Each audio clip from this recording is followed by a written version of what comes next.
message this evening is from Isaiah 53 verse 6. The title is The Pitiful State of Mankind Described in this text. All we like sheep have gone astray. We have turned everyone to his own way, and the Lord hath laid on him the iniquity of us all.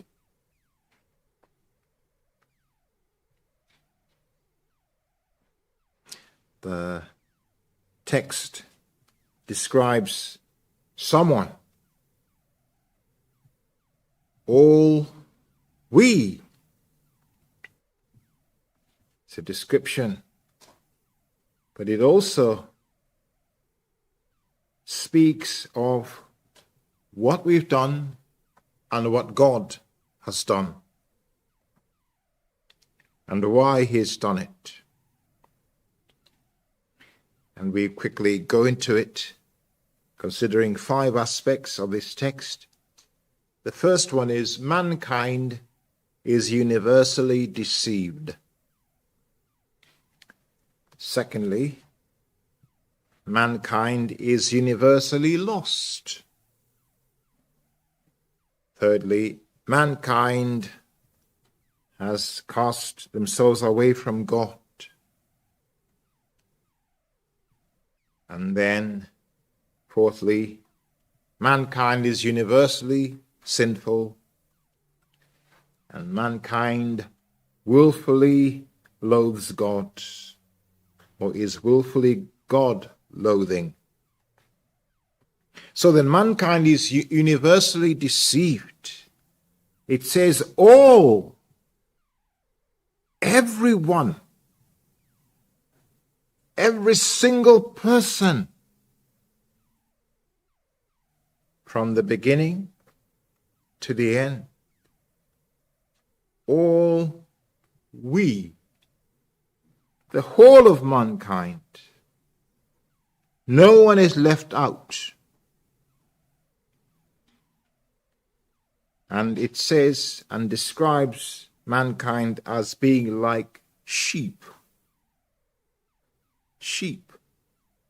Sheep are animals that are not very sensible. They often wander off without thinking. But sheep actually are even slightly better than men. Women, boys, girls. Because men, women, boys, girls deliberately, willingly are universally deceived, have gone astray. So all have been seduced, deceived by Satan. It began in the garden, didn't it? In Genesis chapter 3, verse 15, we are told what God would do to right the straying of mankind, the seduction by Satan of mankind. In Genesis chapter 3, God has already got a solution. But Satan seduced Adam and Eve in the garden by placing God in the dock, judging God. Yea, hath God said. God is not really true, you know. He's not truthful. He's hiding something from you.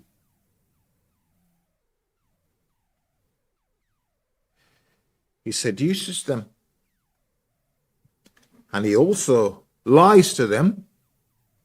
He deceives them into thinking that if they have the fruit that they are forbidden from having, they'll become like God. They should have asked themselves, hang on. How come you're not like God? You're fallen. How come you're not as God?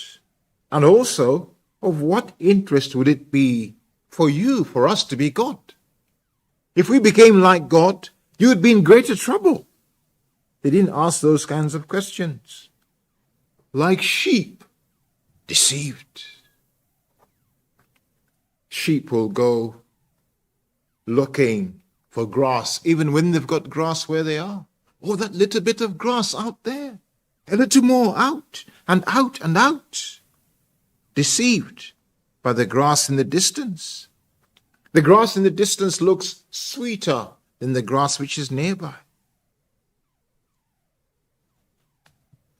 We know that phrase, the grass is greener, or the grass is not always greener on the other side. But the sheep think, oh, perhaps there'll be sweeter grass. Deception.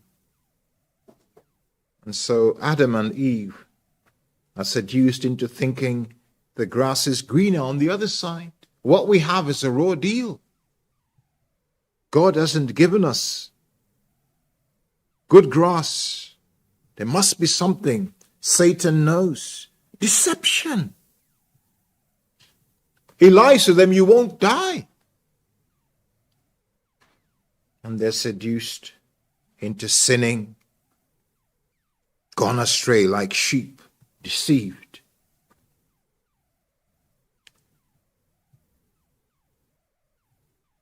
And they were deceived even by sin's deception. They have already fallen just by contemplating of the fruit. Eve even thinks touching it will die.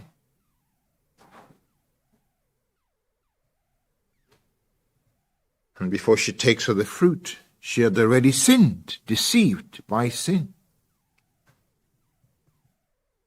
We are like that, even now. All mankind is like that. You don't need to go far. Go into the streets. You'll see men, women, boys and girls being seduced by Satan to do things that are evil. Young boys, young girls swearing, using horrible language, seduced by Satan to sin against God and sin against others. Young people fighting in many places, the United Kingdom and across the world, seduced by Satan, gone astray, and deceived by sin. You think sin is sweet, but it always bites and never satisfies. Sin keeps on saying, get more of me. Don't worry, nothing's going to happen. God doesn't mind. God doesn't do anything anyway. And also, it feels good, so just do it. It must be right. Sin, deceiving, all we like sheep, going astray, wandering off into places we shouldn't. Sin is portrayed as an attractive thing now, isn't it? Even in the world. The world now is even changing the name of sin to make it more attractive. Greed is changed to fortune. How do the lottery? You have a great fortune. Exercise your right to have fortune, or your blessing of fortune, they'll say. It's all about you. It's yours. Just scratch here, scratch that card, and so on. But that's greed, and also it's theft. You're stealing other people's money when you're filling out the lottery ticket. Because other people, especially poor people, I don't know of any rich person that plays a lottery. It's mostly poor people. They're playing the lottery. All their income, some of them, on a lottery. And then you go and fill out a card and win thousands of pounds. But that money has come from all these poor people. Compounding sin upon sin. Deception of sin. Sin is coated with sweetness. It won't harm you. Sin is harmless. Sin says to us, have me and you'll be the happiest person on earth.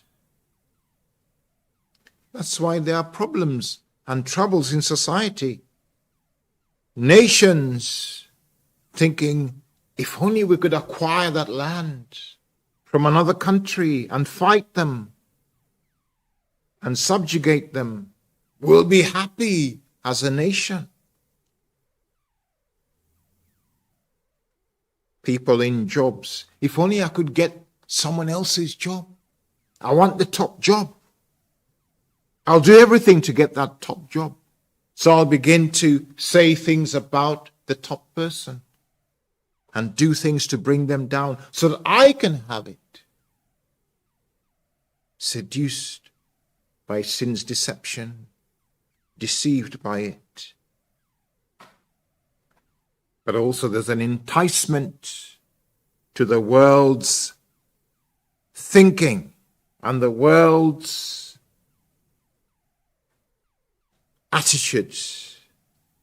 The world says, come with us. Do what we're doing and you'll be satisfied. You want to change your gender? Come with us. We'll help you. You will become happy. Are you in the wrong body? Oh, we'll try and sort that out for you. No guilt, no consequences. We'll make it easier for you. We'll open clinics and open up places and make sure that no one makes you feel bad. So we'll make it hard for people to make you feel bad. Come, change yourself. And the world says, come and join us in this activity which involves sinning against God. Don't worry, there is no God. That guilt is just society. Get over it. And then you'll be satisfied, the world says. But that's going astray. Deception, enticed by the world. And the world will say, do this, think like this, and you'll be satisfied. But alas, all that happens is people feel more and more empty as they keep on going astray. Because they have gone astray. We have gone astray like sheep. It's been done. All we like sheep have gone. Not will go or can go, have gone. We're in it. All of us. All of us have been seduced by Satan. All of us have been deceived by sin's deception. All of us are enticed by the world. Or have been enticed by the world. Well, secondly, we are told that, and we have the heading, mankind is universally lost. The text tells us we have turned. We have turned. The same people who have been universally deceived like sheep, they have turned away from God and turned away to Satan and turned to Satan, sin, the world, the flesh. Turned, lost, taken a wrong turn. God's way is that way. we've said, no, we want to go the other way. Like sheep straying from a shepherd. The shepherd says, come. The sheep says, no, I'm going that way. And then it gets lost. And it's in danger to all manner of creatures of prey.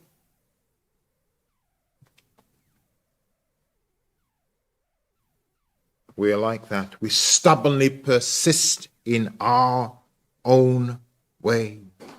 And it says, turned everyone to his own way. My way of thinking, I'll do it my way. My sin, I'll protect my sin. And people who have a variety of sins, but maybe and usually there's one specific sin that a person commits that's unique to them. One person is caught up in lies. That's all they ever do. They feed on lies, morning, afternoon, evening, lies. Deception is what they use. And they do it without blinking. That's all they do. They lie. Gone astray to their own way. God is truth. I don't want the truth. I want lies. So I'll feed on lies. Some people are caught up in unfaithfulness. Unfaithful to their families. Unfaithful to their spouses. Unfaithful to their societies. God is faithful. Follow him. No, I don't want faithfulness. I want unfaithfulness. I can't help it. And then others, they persist in disregarding directives which they know will help them in life. And so they won't listen to parents, disobedient to parents. They'll be disobedient to teachers and the government. Lost, going in the wrong direction. But particularly lost from God. Will disregard God's law. God has said marriage is between a man and a woman. Oh, he can say that. We don't care. We'll make our own way. We say God doesn't exist. And we say marriage can be whatever you want it to be. There are only two genders, God has said. He made them male and female. Oh, no. He can't say that to us. We decide. And if you ask people, or if you tell them rather, but you can't decide. There is a lawmaker, universal lawmaker. And they say, no, there isn't. And you challenge them and say, well, then what's the point of behaving one towards another in a morally upright way? Yeah, because society is the one that decides morality. You challenge them, you say, really? Which society? British society? American society? South African society? No, they'll say humanity. So, all right. Why do you get upset when such and such a society says that for stealing, you have your hands chopped off? Why do you get upset with them? Oh, it's against humanity. Oh, which humanity? Are you saying those people in those countries are not humans? And supposing they're the majority. And such friends will have to admit that there is universal morality and it's based on God. stubbornly persisting to disregard God's way, turned everyone without exception to his own way. But also, thirdly, everyone indulges in their way, in their own devices. And so they want to do those things that they know are evil, and they'll go ahead and do them. And the trouble is that humanity thinks, or we think we know it all and have it all. We can do it the way we want. And so we cast away from God. We do that which is right to us. And when we cast away from God, God casts us away.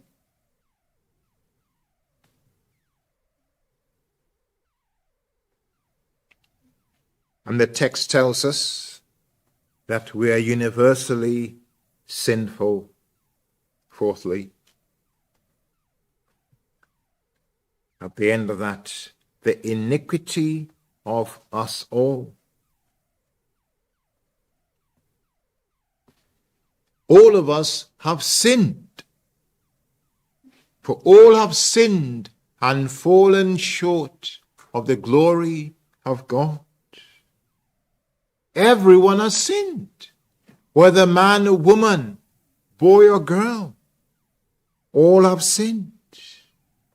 If you're a boy this day, you have sinned. If you're a girl, you have sinned. A man, you have sinned. A woman, you have sinned. No one has no iniquity. Iniquity just means guilt, transgression.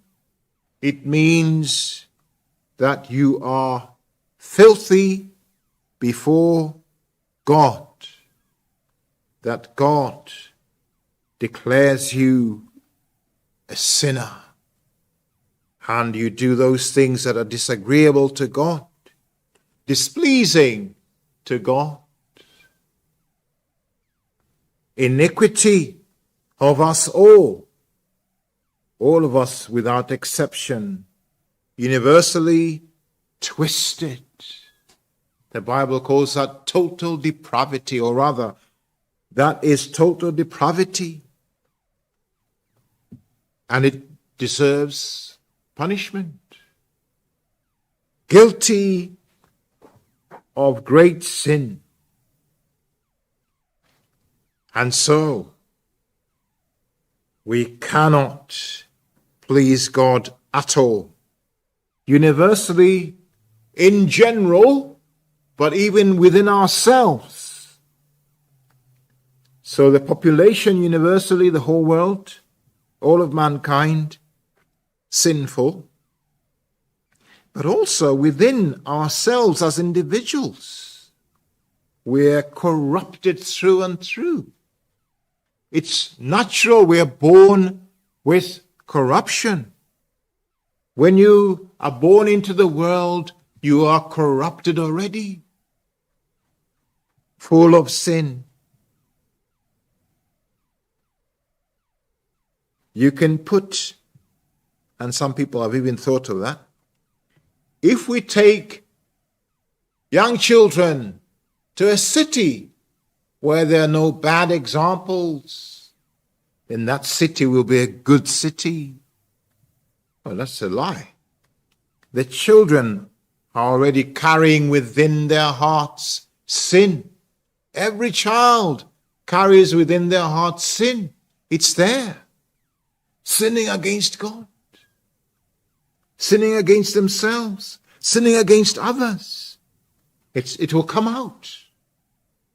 You see, children are like an ocean, or rather the hearts of children and adults as well, are like an ocean that's been polluted through and through, polluted with filth.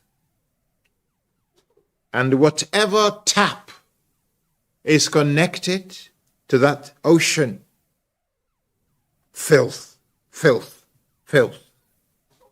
Every person, iniquity.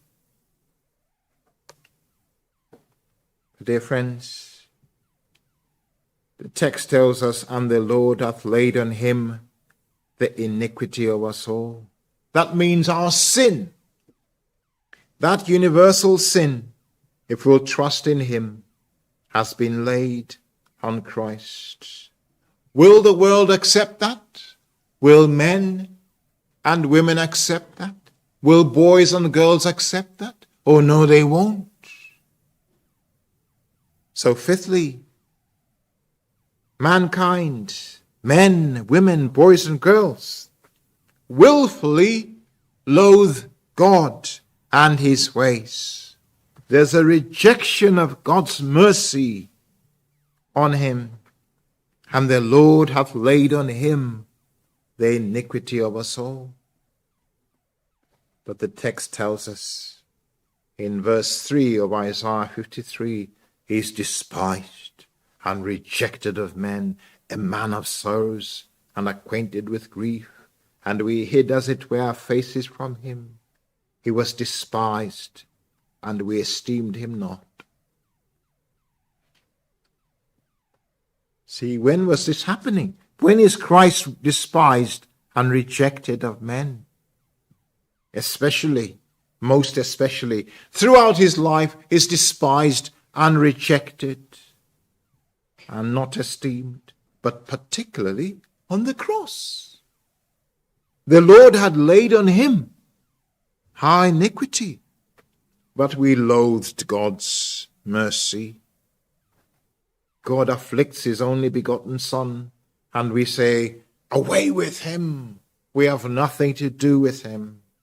We reject him, and we hide from him, and we believe that God has afflicted Christ for Christ's own sins, blind to the fact that it's for our sins that he was afflicted by God. And the word there on verse 6 of Isaiah 53, where it says, hath laid, that's a bit too timid. Hath laid, that's actually has struck him. There's a force there. He has struck him. Christ is stricken. Stricken for our sake. He was stricken for the iniquity of us all. And truly he bears our iniquity.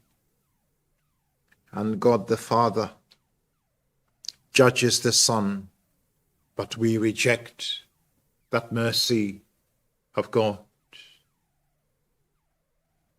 Well then, dear friend, do you know that you are seduced by Satan, deceived by sin, that you stubbornly persist in your own way? Do you know that you disregard God and his ways? You hear the word, but you push it aside always. I don't want to hear. I don't want to hear. And you keep on indulging in your own devices, thinking you know the way. And you disregard God's offer for your sin. God has paid for sin, that we might not have to pay for our own sin. But if we deny and disregard God, we have to pay for our sin. One day, that day is coming, it's sure. It's certain. You will have to pay for sin. Sin has to be paid for. God guarantees that sin will have to be paid for. Either Christ pays for your sin, or you pay for your own sin. And if you want to know how horrible it is to pay for sin, look at Christ in the garden, sweating, terrified, as it were. Look at him on the cross, crying out, my God, why hast thou forsaken me? Look at him. And then you'll see how terrible sin is. You're the one who will be terrified if you don't come to Christ. He's terrified for your sake. You reject him, then you have to be terrified. And you'll have to be terrified forever. And you'll be forsaken forever in darkness. And you will feel the pain of bearing your own sin forever. And you'll feel the pain of bearing the wrath of God forever. There'll be no holiday for you. Day after day, week after week, month after month, year after year, 100 years, 1,000,000 years, 1,000,000,000 years, bearing your own sin. And there'll be no cure for you. No comeback. Too late. Because you rejected the Son of God. You went astray. You turned to your own way. You rejected the sin bearer, Jesus Christ. Therefore, you have to bear your own sin. Dear friend, why be so foolish? Why not come to Christ? His blood atoned for sinners. God put your sin on the Lord Jesus if you will trust in him. Christ prays for sinners. Will you ask for a pardon? Or will you say, I don't want it. I don't want it. I don't want it. How foolish. Will you now come and say to the Father, I know that Christ died in my place. Please cleanse me of all sin. Forgive me and receive me in. And if you're sincere, the Lord will receive you and forgive you and pardon you from your sin. May the Lord help us to turn to him